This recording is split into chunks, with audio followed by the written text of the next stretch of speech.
Hey, what is up, guys? It's your man with the plan, Karma here, and welcome back to the channel. Now, I was asking if there's any way to take down Scorestreaks easy. Well, not entirely like that, but to test rockets and such against Scorestreaks. I did that and more. I actually found the Striker's payload, Centurion, and it does a lot. And I wanted to see if more than rockets will take down Scorestreaks as well, and ways to avoid them. So in this video, I'll be going over everything possible to take down Scorestreaks, though some are tough than others. Let's take a look right now.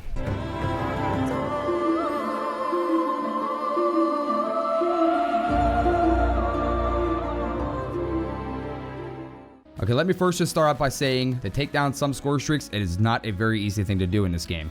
Back in the old days, one rocket or two will be enough, and the infamous system hack in Advanced Warfare, which could end all Scorestreaks no matter how big or small the Scorestreak was. But Infinite Warfare does nothing like that. Nothing like that exists, and I can understand why, because that was very annoying to build up that many Scorestreaks just to be taken down simply by hitting left on the D-pad. But in the same token, it's annoying when your team is not so great and you're on a roll just to be killed by an overpowered Scorestreak you didn't give out, which happens a lot in Infinite Warfare.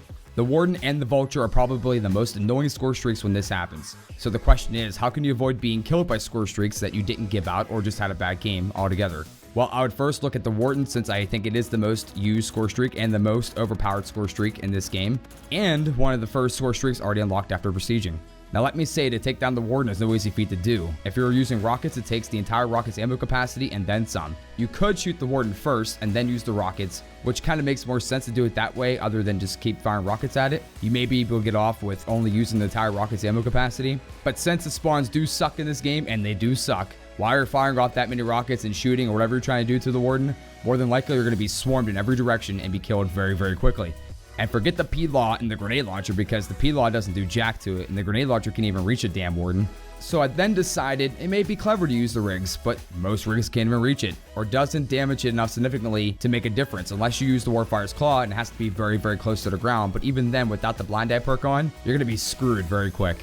But I have found out that if you use the smoke bomb and hide within the smoke, the Warden won't fire upon you, and if you use active camo on Phantom's payload, it won't fire upon you until the camo is done.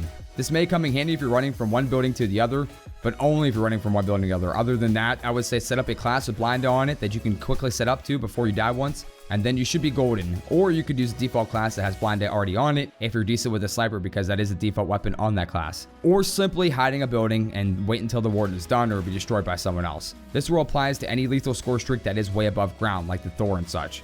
Now, I know it is a little late in the video, but if you're visiting this video to see how to get camos done on the rockets, it's very easy to do by shooting down UAVs or shooting sentry guns. As you may know, one of the challenges is to destroy the Scorestreaks without locking onto them. With the UAV, this can be done by aiming a little in front of the UAV's path, and then the rocket should get to that spot right as the UAV gets there. It may take a little practice to do, but it should be a piece of cake in a couple of tries. But with the Scorestreaks like the Warden, after I realized there was no easy way to take that down, I was a little bummed out, but then I started thinking about the ground Scorestreaks like the Vulture, Centurion, Apex, and stuff like that, and how are we going to get rid of those? So I tried different things out, but the most effective and the most underrated strategy is using the Centurion payload on the Striker rig. This is basically a portable system hack or an EMP bomb, because as soon as a Scorestreak comes within 8-meter distance of it, it completely destroys the Scorestreaks very, very easily. And when enemies come within that distance, it sends a non-lethal shockwave, which can be used as a portable UAV as well to watch your back. So once you start getting your hit markers, you'll know that someone is in that area.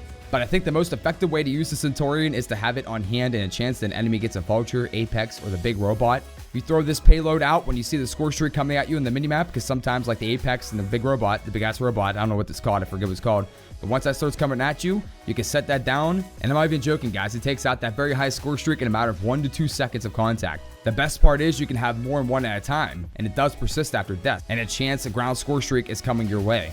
Other than that, you guys just stay frosty and just dip and dodge Scorestreaks like I do. Okay, I really hope you found this somewhat useful, and then try the Centurion out. Let me know what you guys think about it. If you did enjoy or got something out of this, please kick a like on this video and sub a dub, aka subscribe to see more Infinite Warfare videos. Until next time, guys, I say goodbye and good luck. Set my heart afire.